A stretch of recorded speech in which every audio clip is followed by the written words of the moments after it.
my name is Caroline Colas. I'm the Senior Director of Health and Wellness at the JCC, Marlene Meyerson, JCC Manhattan. Thanks for joining us tonight. Before we get started, I wanted to remind everyone that you are muted. If you have a question, please use the raise hand function on the right side of your screen.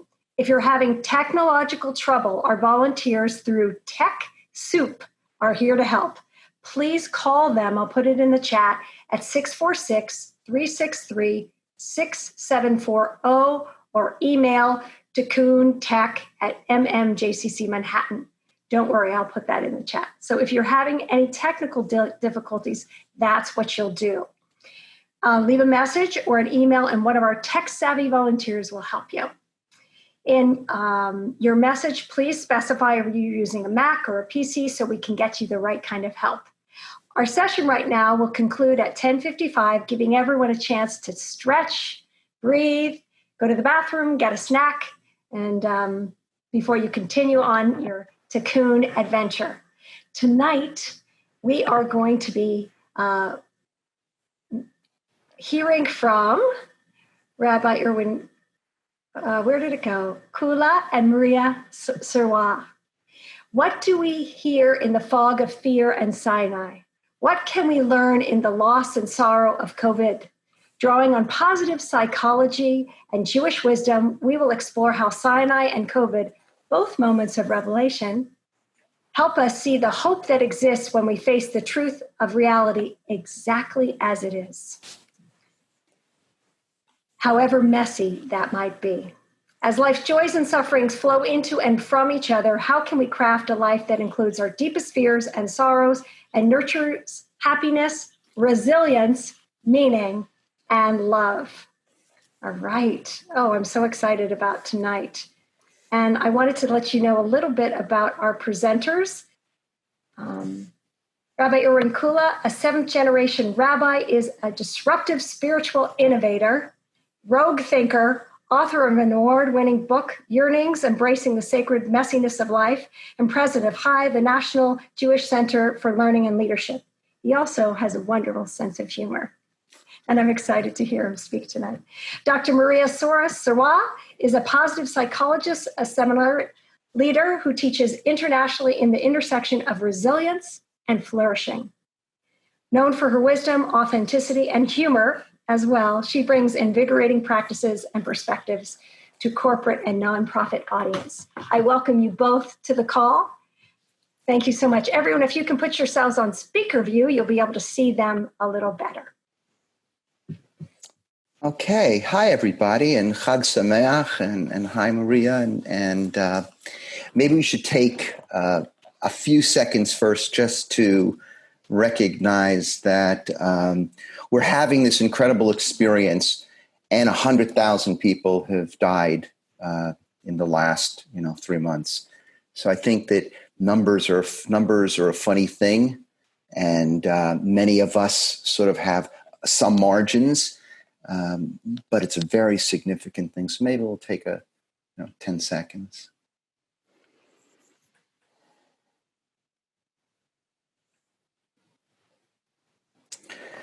So I have been looking forward to this session since Abby called me and said, would you be in a conversation with this author and thinker, psychologist, Maria?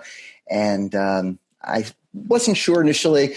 I said, let me take a look at her book. I read Maria's book in 2 sittings, A Short Course in Happiness. And I urge you sometime in the next 72 hours to buy that book. She doesn't have to do the commercial. I'm doing the commercial. You should buy that book. It will take you not more than 2 sittings, not because it's not profound, but because it's accessible, it's inspiring, it's wise, it's intimate, it's illuminating, and most important for tonight, it is profoundly real regarding the journey from the inevitable traumas and losses that we experience in life to the rebuilding and creating of a new life.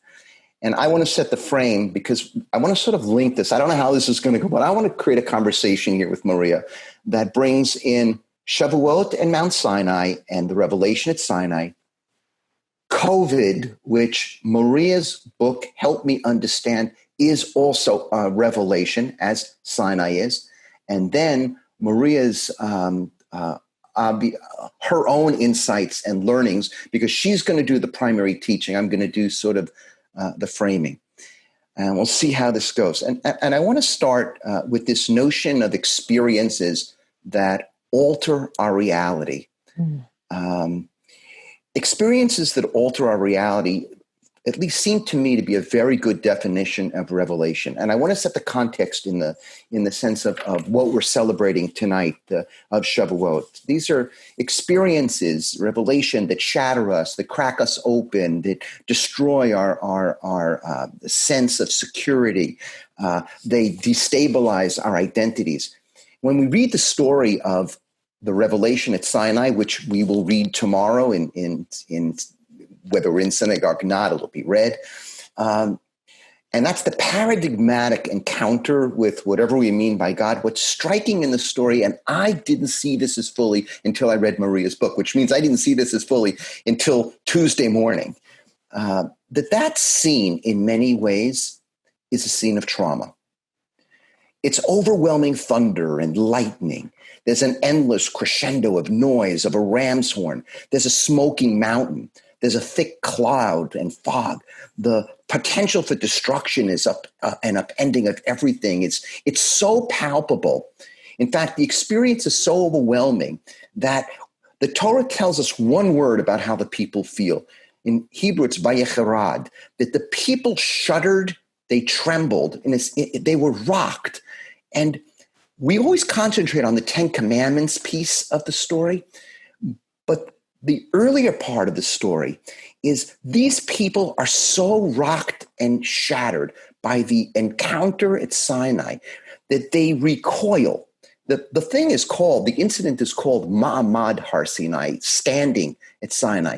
But in fact, what happens is the people lose their footing and they actually run away. There are commentators say that every time they heard the voice, they ran 12 miles away and then came back, then ran 12 miles away, then came back, then ran 10 times. That means they ran 240 miles in the encounter, which of course is a way of talking about the discombobulation and the movement of of what this traumatic experience was creating. They couldn't bear, I want to put it this way, they couldn't bear the reality of what was happening at Sinai. It was too hot to handle. Now, we have experiences in our lives where we're taken out of our day-to-day normal and we're brought into the depths of sort of raw and consuming emotion, experience that baffle us and that rupture our mind and sense of who we are. And our identities get swept away. And in fact, in the Torah, it says, on eagle's wings we're taken, which is a complex metaphor in light of reading your book, Maria, and that we're carried by something far more powerful than anything that we can control. And it seems safe from one reading, but it's very destabilizing from another to be just picked up and soared away. It struck me that revelation itself, and I want to say this gently because it's Shavuot, that I am a seventh generation rabbi, and I'm not a heretic. I'm a provocateur, but not a heretic. Is that revelation actually can be called a trauma. Or as the Talmud says, Sinai happens in dread and fear and trembling and shuddering. Because the trauma in encounter with lifing, with sort of the unmediated experience of reality is terrifying. And that's my opening for you. I want to ask you this. You write about a range of events that erupt in our life that alter our reality, including, and it makes the book very profoundly intimate, very personal experiences where reality shattered things for you. So I'd like you to reflect, if you can, on sort of the events that alter our reality. What are they like? What are some of them? What are the characteristics of these experiences that alter our reality? What do they do to us? What are their impact? Mm. So what I'm learning to appreciate about you, Irwin, is that we start so gentle. You just go right for the heart of the matter immediately. I'm so grateful for that because we have no time to waste, right? We have no time to waste. Right. This is the moment, that beautiful Japanese expression, this meeting, one chance. This meeting, one chance. That's your Torah. That is your Torah. It's great. Yes. And so from a psychological point of view, what happens in moments like the revelation on Mount Sinai, like COVID-19, like the loss of someone we love, like the sudden disruption of our work, like a betrayal of a friend, the sort of minor assaults and the major assaults of living, is that coherence falls apart. Coherence is an element of meaning, and it refers to, that my life makes sense or the world makes sense. And when we are shattered, our sense of coherence has disintegrated and we can't make sense. And I'm sure many of you have felt this throughout this whole time. Have we been in COVID 9 weeks or 9 years? Is it every day is Monday and yet I feel so much older and more exhausted than I did 3 months ago. And yet it's only been 3 months, right? So there's a shattering of coherence, and in that the loss of what had been stabilizing for us is we enter what Joan Borisenko calls this liminal space between what is no longer true and what is not yet true. And that's where the panic sets in, Irwin, the running away 12 miles and then finding one's way back and then the running away. And we do this in small and large ways in the face of the assaults of our lives. The power of resilience is the capacity to witness what one is doing and make a choice. And the essential question of that moment, of that choice moment, is who might I be in the presence of this thundering voice or this small assault on the subway on the way to work? Spend a little more time on sort of the destabilization piece, because when I was reading your book, I don't remember where I read this, but there's this concept of the necessary delusions of life. I know I read it somewhere, so I don't want to take credit for that. But that there are these necessary delusions of life that allow us to function in the world, that they allow us to have a sense of stability and predictability. They're sort of bulwarks against the meaninglessness, and we knit them together, and then we have these moments that those necessary delusions, they could be theologies, they could be hidden assumptions, they can be ideas, they can be our biographical stories that this is who I am. And those things, that's what gets shattered. And in some respects, they are delusions. And then we have like a bunch of choices of what to do. So maybe reflect a little bit about what that destabilization is like. And maybe have some stories too about like what happens, because it's holding together, and then the phone call can come and the whole thing breaks down, right? I got off a plane in March, and the next day I was shelter and stay, and my life changed in one full day. I was seeing my newborn granddaughter every single day, and then literally the next day I wasn't seeing her for 9 weeks, and that's the suddenness of the delusion that everything is fixed and stable and okay and joyful. And so maybe you can, because I know you have so much insight into that. So the shattering happens on every level. So on the cognitive level, it's that the facts no longer line up, and what the predicted future or the predicted next day or the predicted next moment no longer exists. Emotionally, we experience an explosion of emotion, which sometimes causes us actually to numb and sometimes causes us to feel flooded and overwhelmed. We're feeling everything and or feeling nothing, and we can fluctuate between both. Physically, we often experience it literally like a concussion, a shock to the mind, to the psyche, and we are stunned. And sometimes in shock, we are in denial for those first 48, 72 hours. And sometimes in shock, we literally are paralyzed. We cannot move. We cannot think. We cannot make choices, right? When my brother was diagnosed with stage 4 pancreatic cancer, for which there is no cure, he and his wife, it took them 2 weeks to find their way into the moment where they felt courageous enough to tell their 4 children, So for 2 weeks, the shock was so large that they were that 12 miles back, right? And fair enough. Yeah. Spiritually, and I'll ask you to speak to this more pointedly than I, because this is your realm. But my appreciation of what happened spiritually is that there is a loss of the foundations of belief and faith, and they need to be recalibrated again. So when coherence falls apart, we need to recalibrate, and that takes actually an extraordinary amount of time. It does not happen overnight. So every level of the system is disrupted and disturbed, and in some cases broken beyond repair in the way that we had held them before. We have to find our way into a new meaning, a new appreciation, and a new existence. That seems to be for me, one of the profound insights.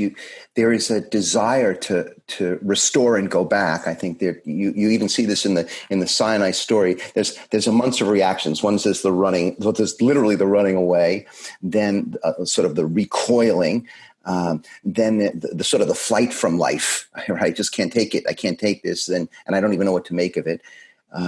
Then there's the ask somebody this. They ask Moses, "You do it." You do it. You do it. You do it. And you intervene. I need a mediator. I can't act. It's just too much. It's blowing my mind. And then there's another one is trying to restore the illusions of what it was like. There's a building of a golden calf. I mean, it's so amazing that piece. I had such compassion after reading your book for the building of for the builders. I don't know if that's the goal for me, but the builders of the golden calf, because I could feel their desire to dance. And I know that dancing was, maybe it was because when I read about in your book about you dancing in the morning, and maybe you'll say that, is that the dancing was such an act in some ways of the beginning of trying to reconstruct meaning. It just turned out to dance to the golden calf, but maybe we missed that it was the dancing, not the golden calf, that was the issue. If we could understand how much trauma was involved in 3 months after leaving Egypt, 3 months after all the stuff at this mountain with the mountain over you. So yes, as I was taught that story in my Torah class, I was taught to focus on the building of the golden calf as a denial of the one God, as opposed to noticing it as an act of desperation. Because when meaning falls apart, there is often a regression into a previous meaning-making system. Like, okay, this used to work for us, so I'm going to go back there for a while, right? And it's not unlike the young adult sheltering with you who suddenly seems like she's 7 years old, even though she's 25, right? I mean, there is a regression that happens, and we're all feeling that. I'm sure we've all had moments where we thought, oh, okay, I'm behaving not like myself, right? And what I want to bring forward, though, is a thread in the chat from Kyla, who suggests that there's no delusion, it's multiple realities. And one of the things that we understand now about resilience is that it isn't a black and white moment or an existence. It's not like there are bad times and then there are good times, and that we need to find our way into the good, or that there's dark and light. We need to find our way into the light. It's that they coexist always at the same time. And it's on us to choose where we attend, where we place ourselves and where we attend. And so for any of us having this conversation this evening, to feel the permission to feel all the ways in which you feel deluded, incoherent, regressed, frightened, sorrowful, angry, irritable, exhausted, fatigued, numbed up, armored up, all of that. And watch and witness as you continue to make the choice, for example, participating in this evening, make the choice to go toward that which is enlivening. That is really the essential action of resilience, is to move toward that which is enlivening. I think that the word, what it is we attend to, one of the things that I picked up in your book, and then it made me resonate with the Sinai story, is that it's a million incremental steps. It's not like a linear, and it's not like one step. The reconstruction it may actually be forever, even if there's a moment that you sort of, there's the quantum moment after all those incremental steps. And one of the things that struck me is something you said about literally taking a breath. And not simply in the sort of the mindfulness, that's one way, but it wasn't even that way. It was literally getting up in the morning as the loss really begins. You're no longer in denial. You're no longer in denial that the world cannot be the same. My world can't be the same. My family's world can't be the same. My neighborhood's world can't be the same. My community's world can't be the same. My country can't be the same. My people can't be the same. All the way up and down the food chain, from individual to whatever our largest collective is. And it struck me, there's a midrash, a teaching that says that when the people heard the voice, not only, so one is they ran, but another is and it's a paradox, they shut down, got scared, trembled, shuddered, and they felt they were alive. And in the moment that they felt they were alive is when they said, no more. And when you said it goes to and fro and backwards and forwards, that you can feel that the text wants to invite us, that the very fact that you get up in the morning and you feel that you are alive, which for me was your breath, right? That choice to attend to that is the beginning of the writing of a new story. And I'm curious some of the experiences you've had with people, because you have a really interesting, both personal life, but also working in, Dana-Farber pediatric wards. And you have had a lot of interesting experiences with people that have been heroic in many ways. So we see this movement toward life again, usually in the tiniest of gestures. So I'm thinking now of a mom I worked with who had 4 children, and her 4th was born with a brain seizure disorder. And so she knew from birth that the child would not have a long life. And her daughter lived to be about 3.5. And after the passing of her daughter, within about a week, she and I were in conversation again. And I just reflected that she answered the phone, right? That's a choice, to have a conversation with someone. And you can tell how old I am because I'm doing this. And I said, how are you noting, Jody, your choice to continue to live? And she said, each morning I see myself brushing my hair. And as I brush my hair, I let that be the meditation of the morning. And that's it, just the simple choice to brush my hair, right? To attend to one part of my being. And that beginning begins to then recohere what a day could look like for her. So we see it often in the book. I talk about noticing that in the moment my brother literally died, we were with him. I noticed that I chose to take a breath, and that my mother chose to take a breath, and my father kept breathing. And it hit me, wow, this is the essential first choice. To breathe and notice one's breath and keep breathing, as painful as it is. Right. It's not, it's a sort of leaning into the pain. It's not imagining and running away. And I think that part of the challenge, I think, in the American experience in general, and I actually think one of the challenges for contemporary religion is there's a lot of taming and domesticating of sort of reality. That is what ideology does. I mean, that is what theology does. And it's necessary. I mean, it seems to me that reality coming at you full force, when it does in its unpredictable, eruptive ways, it is overwhelming. And we will do anything. It's almost like an adaptive strategy. We'll do anything to keep things anchored.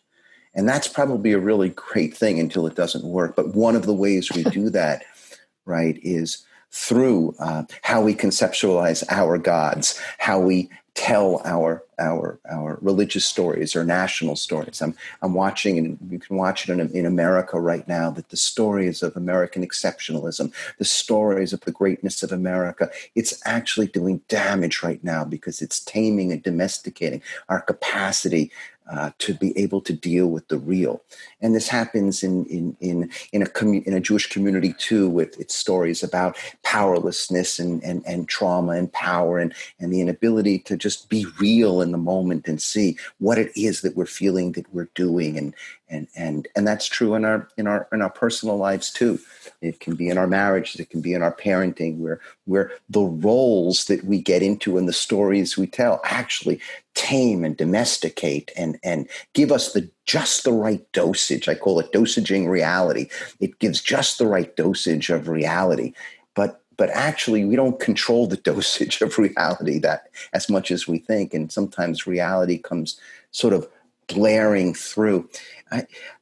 I'm curious about how we can help each other bear the burden of this. So there's the first part is this attention to the very, very, very, very, very small, whether it's the breath or the brushing the hair or the getting up and dancing in the morning or eating or just eating and tasting the food.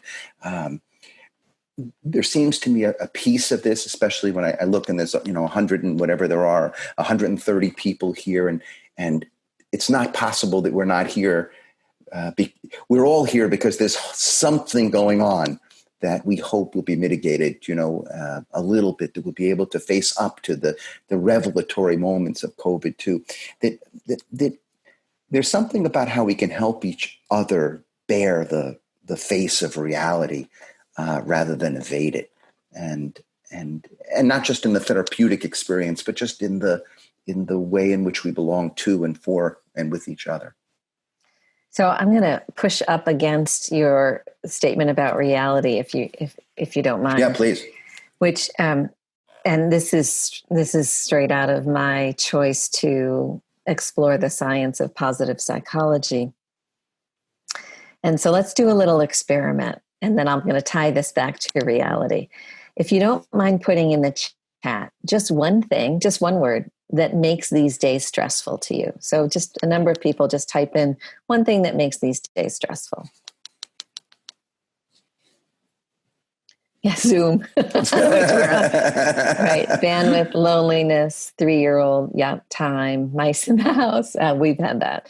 Uncertainty, fear, future, people not wearing masks, homeschooling my reticent child. Wonderful. Right? Welcome to reality. Welcome to humanity. Now, metaphorically, I like to call this the swamp.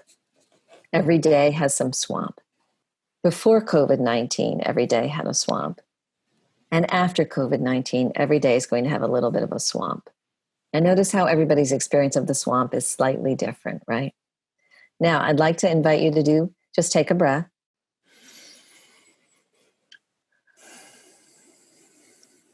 And now I'd love for you to type in one thing that makes these days, even these days worth living. So one thing you are grateful for. And the 3-year-old is back.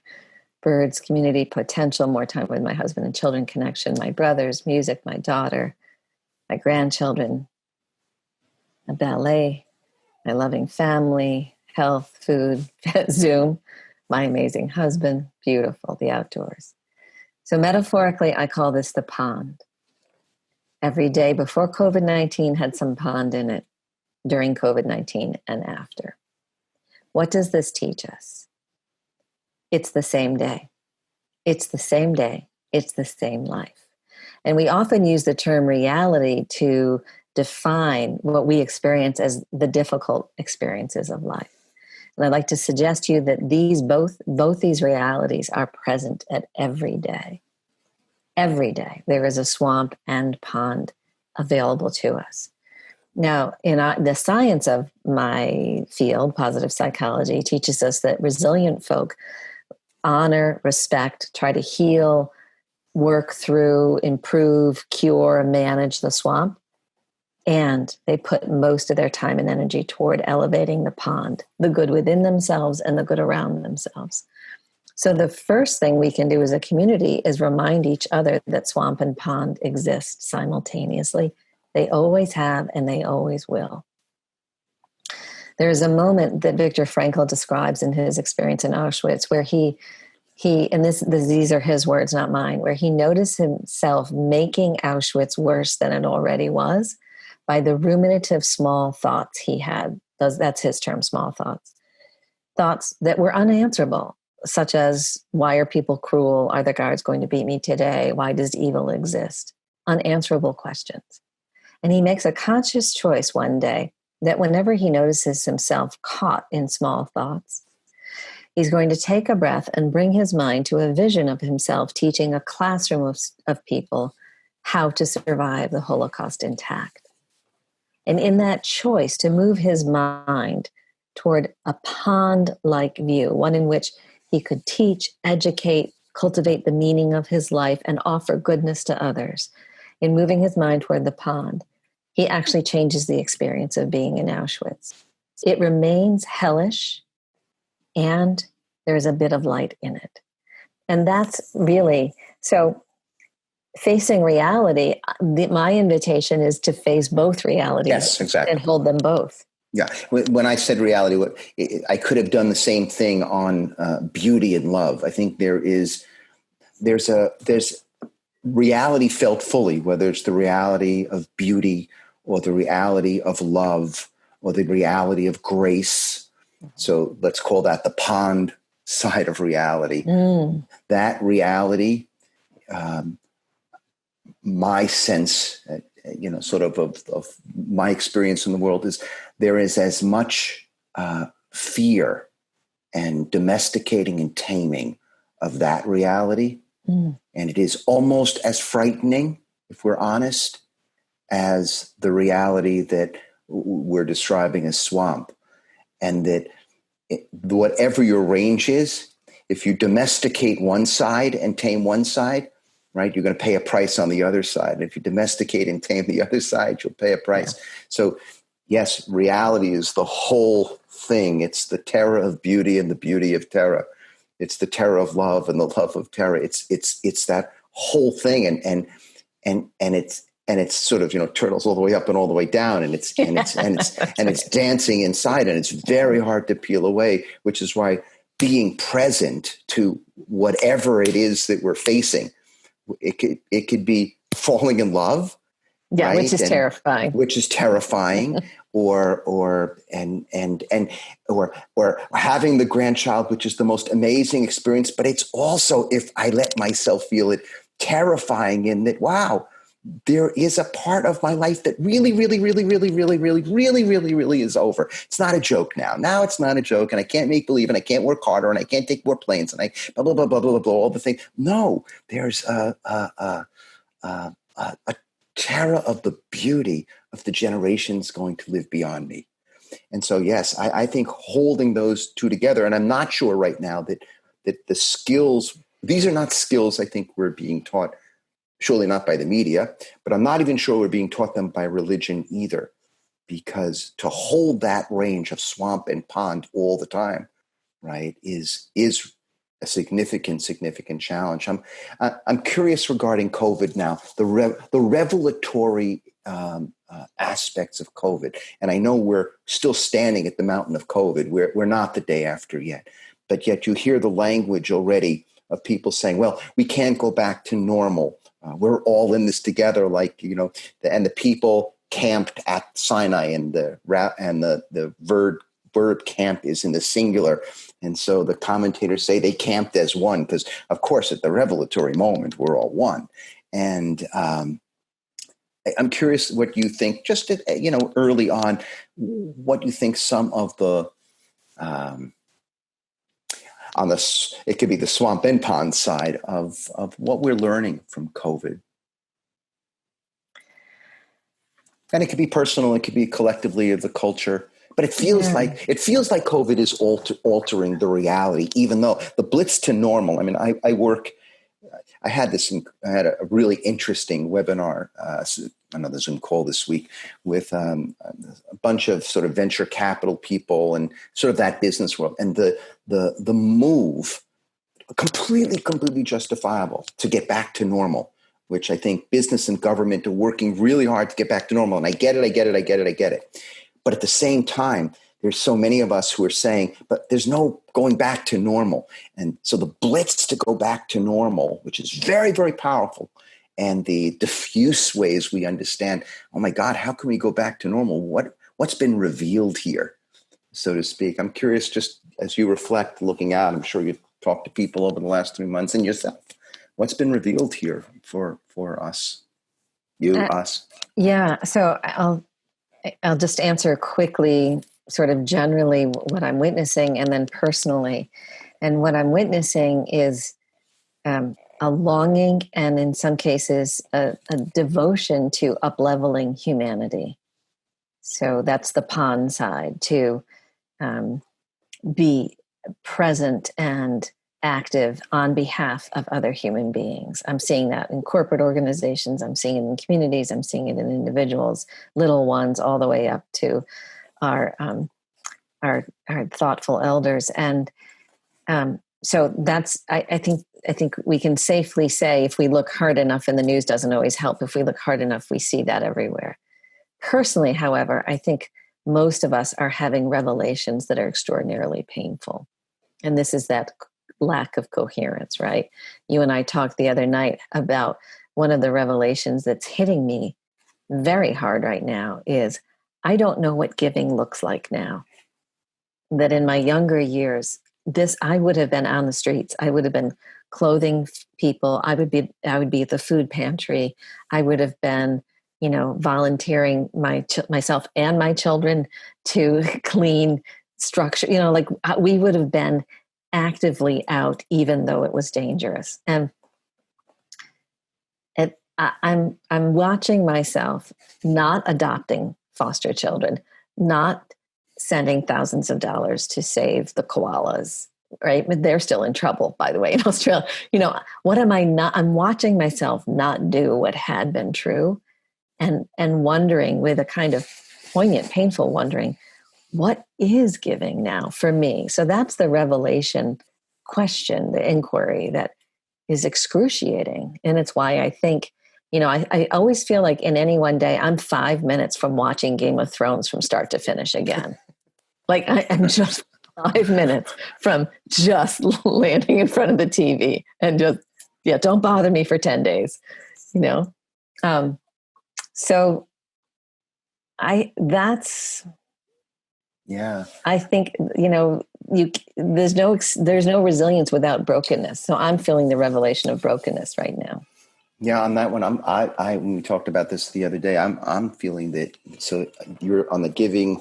It's like, what is giving? For me, it's like, wow, what's courage? I always, crazy or not, delusional or not, I've always thought I had like basic courage. I could challenge authority. I could, not afraid to tear down walls, not afraid to pay a price. And I feel that I don't know what courage is, because there's no way I would do things right.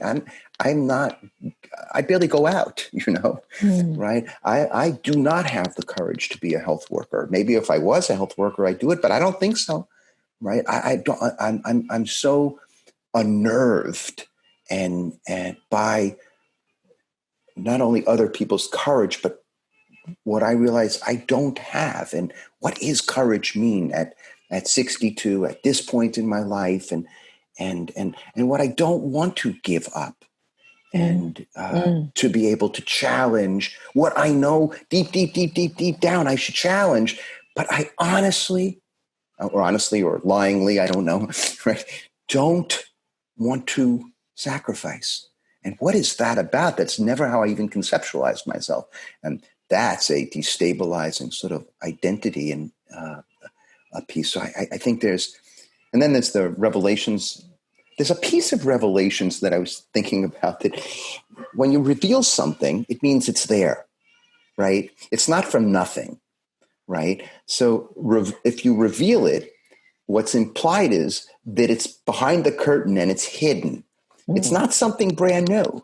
It's just something that for the first time, not you, I mean, people experience revelation actually see for the first time. It's shocking, but it's always been there. And I think the aspect that there's not one thing that's happening in America, or actually that's happening in the Jewish community, not one thing that we didn't know about before. And that's also, as someone who conceptualizes themselves as fairly observant, and I don't mean religiously observant, but observant and who sees things. Wow. It's amazing how everything was really there, right? The parts of the country that are more vulnerable and less, all the polarization, the we're not all in this together. Let's be clear, we're not all in this together, and all of that stuff that was so true. And that, the truth will set you free, right, from another tradition, and I think that's what revelation does too. It can, if we can figure out, and I think it's a big job to figure out the day after COVID, whatever that means, and probably even conceptualizing it as the day after is as silly as saying the day after Sinai, right? There is no day after. That's already a way to control it and not get the teachings and learnings one needs from it, right? The AC after COVID, whatever that's going to look like, I think there's real choices, and this gets back to the beginning of at the very, very incremental and low and small level of your initial teaching, is that either everybody on the food chain, from the most powerful, influential to whatever our sphere of influence is, I think we all have very significant choices about whether to be more closed-hearted or more open-hearted, to connect more deeply or less deeply, to really figure out what it means to us, not bigger than us or bigger than our sphere of authority and influence. What does it mean that someone who is non-essential has become essential and who will be non-essential again? What does that really mean? What does it mean that in New York City at 7:00 for the last 2 months, we went outside we go outside the windows, and it's a profound experience of connection. But as someone who knows how religion works, right, ritual anchors and blocks and filters as much as ritual illuminates and enlightens.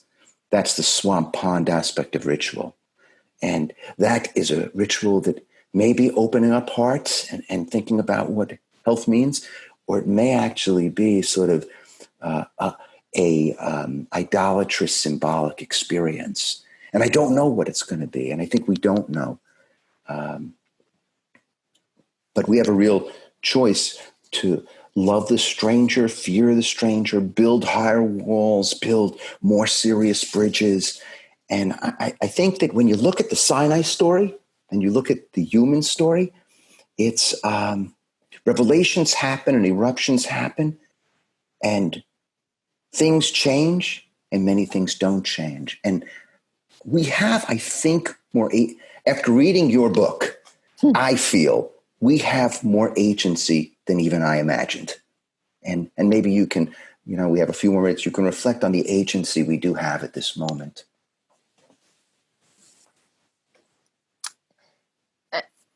As a woman who likes to gather stories, there are stories throughout centuries of human beings facing the terrible and the astonishing. I love the word astonishing because the root of it in Latin means thundering, right? Extonare, thundering. And when we face the terrible and the astonishing, there's evidence throughout humanity of human beings who've been able to tolerate the terrible long enough to move forward, to make a choice, to become anew, and to, in the becoming anew, choose life, choose goodness, choose well-being, choose generosity, choose compassion, and so on. And so that choice seems to be actually one of the few things we can count on, that the choice itself is present to us. how do we amplify? I see a question from Shoshana, the And that was power the one I saw too. of longing and devotion to uplift humanity. There are so many ways to do this, but one of the ways I do it is to look for the exemplars out in the world for their wisdom. Just this afternoon, I Googled Greta Thunberg, one of her TED Talks, because I just had a sense that there was a wisdom there that I needed to remember. And at the end of her TEDx speech, she says, "I'm not going to give you hope. I'm going to ask of you action. And it is in action that we will experience hope." And I think that's true, Shoshana. I think it is in our small and medium and large acts toward each other from the place of goodness within us to cultivate goodness around us that we experience hope that is just enough, not a ton, but just enough hope to choose to live again another day and then live again another day after that. Because the other certainty, there are two certainties, that we have that choice. And the second certainty is that impermanence is kind of the rule of the game, that bad things will happen, we will suffer, and suffering itself will change, and good things will come again, and then bad, So I think we can rest in those two understandings. Impermanence is sort of how it is to be in a world of mortality, and we have a choice. Yeah, and the mortality of the moment, I think, does, that's why I started with the 100,000. I mean, I don't know what number gets our attention, but at some point it does get our attention that there is a choice about what to do with our finitude. There's a choice about what to do with our limitations, and there's a choice about what to do with the impermanence. And I'm struck by, in some ways, you flipped hope and have a much more a very sophisticated understanding of hope, because it's not hope action, it's action hope. And the action testifies and witnesses to the hope that you may not even know that you have.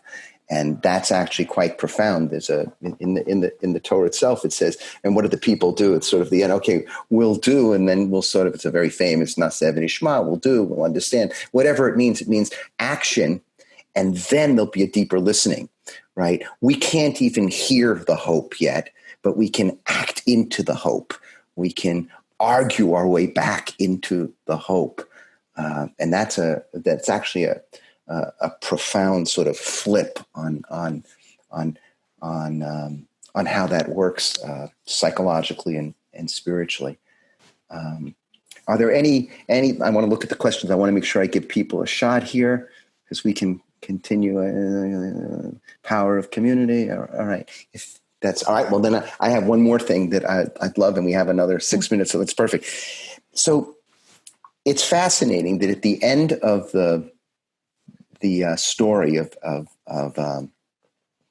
Moses, towards the end of his life, he's talking to the people, and this is the generation that the children of, okay, so the children of Sinai, not the adults of Sinai, and he says, "You have," and it's literally at the very end of his life, "You have not been given a heart to know, or eyes to see, or ears to hear till this very day." And Moses is about to die, and the people are about to go in, right? And it's 40 years later. And that's an odd thing. Now, all of a sudden, they have the eyes to hear. And the commentator Rashi says the following. He says, "Not till this day, 40 years after Sinai, not till this day did you recognize that you are loved and that you can love." That the journey from the mountain to the promised land, to the edge, not in the promised land. That's very, very important, because you're never there. It's promised. It's not the gotten land. It's the promised land. So you're never there. But the journey, right? The post-Sinai journey doesn't stop for 40. It doesn't end. It takes 40 years to have, and 40 years is a lifetime in the Torah, right? It takes a lifetime to be able to somehow, if you're very, very, very, I guess if you do the work, as my people say, if you do the work, then you have the opportunity to see that the pond and the swamp and the joy and the suffering and the loss and the gain and the sadness and the happiness, that it's a ongoing dance. And if you can feel that, and I think this is what Rashi is saying, it's amazing for Rashi to be writing that, that because it's hard to imagine he experienced that where he was living, right? That then you get to feel this about life, that you are loved and that you can love. What if that was the gift? I mean, what if it wasn't the 10 Commandments, which, I don't know, when I first learned them sounded an awful lot like rules and, right. and sort of a kind of entrapment in a certain way. Honor thy mother and father. I don't even like you. Like, how is that possible? Right. Right. When you're a teenager, and what if we saw that the revelation and the thunder was the thunder of love? Right. And maybe an unskillful thundering, maybe unskillful, it was too good, much. Right. But, in my early work, I worked with children who had blood diseases and cancers. And so was at the terrible moment often when I needed to tell the moms and dads that there was nothing left to do and their child was going to die. It was often the psychologist on staff who offered that message. And it shatters everything. Even when the parent knows themselves that there's nothing left, to have it spoken out loud is horrific and terrifying and awesome in the awestruck way. And yet those, in many ways, were the moments of deepest love I have felt in my life. And their reception of that was experiences often of great love. Because to have that kind of courage to face the worst and be witness to it with each other is really where profound love lives. And so perhaps Sinai was in some way, here's the gift of my love. And here's how you might love each other well by attending to these principles and values embedded in these commandments. And it takes, as you say, 40 years, a lifetime to integrate that deeply enough to be content to live in the tension that is always present there. I mean, that if that's the message of Shavuot at this moment, we counted up from Passover. And Passover is funny because it's a double-edged sword. You've been enslaved for 400 years, so that's a funky God that lets you be enslaved for 400 years, and then the God that decides that you're now able to go free and will go free. So the freedom is fantastic, but you always have in the back of your head that it's the same God that enslaved you for 400 years. So you're aware of the swamp and the pond and the very God that took you out. And then you get to Sinai, and there's this profound traumatic experience, I think with the best of motivations, but it's a complex experience. Just like when, in many ways in many of our relationships like that, we overwhelm and for a lot of our own insecurities. And of course, the character most insecure in the entire biblical story is the God character. So that's not surprising. And then you get to the end on the edge of the promised land, not inside the promised land. It's 40 years after COVID. Right? It's 40 years from now. And at that moment, you get a glimpse and you say, oh my God, yikes. That's what it was about. That's what that was about. It was, I really was loved, and I really can love. And the Shavuot is called, there's two parts of it. There's the giving of the Torah, and there's the receiving of the Torah. You can give all you want, but if no one's there to receive, and you can't give it in a way that people receive, it doesn't matter that you gave, right? And you can have your hands open and want to receive, but if you're not attuned to the giver, right? Because just like there's a swamp and a pond, and there's joy and suffering, there's giving and receiving, there's the helper and the helpee. It all works together. You can't have one. You can't have one without the other. Yeah. And that may be like The real revelation is not in the moment of terror. The real revelation is 40 years later. Oh my God.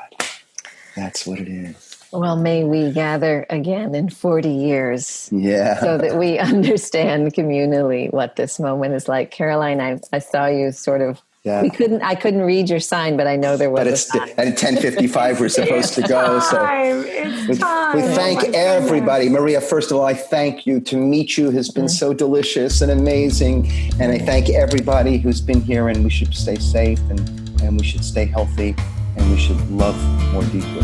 Yes. Thank you so much. Thank you so much.